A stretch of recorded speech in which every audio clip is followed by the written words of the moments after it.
After a massive 76-run defeat against South Africa, India are all set to take on Zimbabwe in their next Super 8 fixture here at the Chepauk. There are a lot of concerns that keep growing within the management. The press has been trying to ask all the right questions, but we have not found a way in. All we can do is try and read between the lines and try to understand what the playing 11 could be for the next match. And this is my assessment of it. I'm Gargi Raut. Welcome to the show. Today we are going to talk about a possibility of Rinku Singh making way for Sanju Samson in the team. Rinku Singh has had a very mentally challenging 48 hours. His father was unwell. He had to fly back home. He will join the team this evening, and then it leaves a sort of a door open where the management can possibly say, Rinku, take your time. You don't have to rush into this game. You can come in for the game against the West Indies. And it also gives the management an opportunity to fix the problems at the top of the batting order. Sitanshu Kotak came out for the press conference today and he did acknowledge the left-hander problem at the top of the order. Your top three is left-handed. Oppositions have been able to exploit that weakness. If you see the game against South Africa, putting on or starting off with Aiden Markram, an off-spinner, and then them being able to get the openers out cheaply is a sign that the Indian opening lineup, the top three, have become somewhat predictable, and the other teams have also been able to exploit that weakness. If we talk about Sitanshu Kotak's press conference, he obviously went out there and defended the team. He said, there are no concerns when it comes to individual performances. In fact, we're not looking at individual performances at all. And there are no concerns about Abhishek. There are no concerns about Tilak Verma. There are not even concerns about the South Africa loss, because this was a one-off loss. We have been playing such good cricket for such a long time, and it was just a bad day. It was, a day where South Africa played brilliant cricket and we did not bat well.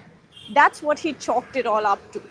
Now, if we talk about Tilak Verma, Sitanshu Kotak came out in the press conference and said, there are no issues with how Tilak is batting. He batted well against Pakistan. For Tilak, it is a matter of two boundaries. He was asked about the runner ball innings that Tilak Verma has been playing so far and the fact that he's not been playing with a great strike rate. So this is what he said. There's no concern about his runner ball innings. There is no tension regarding Abhishek, Tilak, or even the loss against South Africa, as I said. It makes you think, if, and we have contrarian statements from the management here, because in the last pre-match press conference, Surya Kumar Yadav did say that Tilak is unhappy with the way that he is batting. So if the management is saying that they are happy with Tilak's batting, why is Tilak Verma upset about it? The other point here is, Sitanshu Kotak also acknowledged the concerns at the top of the order, especially when it comes to the three left-handers there. He said there can be changes in the next game. We are thinking of the top three left-handers and oppositions bowling off-spin. Now that we have lost openers early in 3 matches, we are talking about it. Which brings me to a conclusion. I'm reading between lines here. I'm trying to assess everything that has been said. And I've come to the conclusion that it is Rinku Singh who will make way for Sanju Samson. And it does solve a lot of problems for the Indian team here.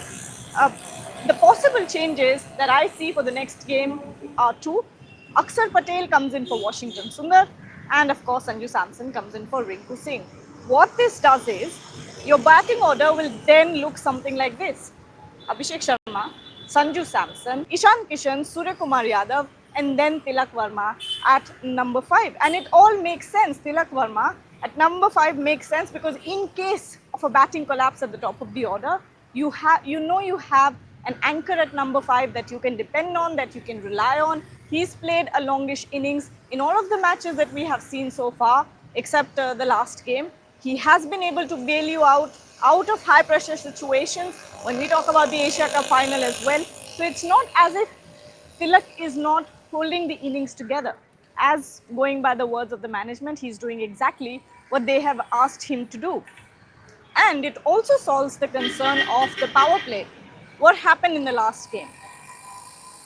Washington Sundar walking out at number 5. At that point, India's required run rate was 12.5, but what was India batting at? 5.5.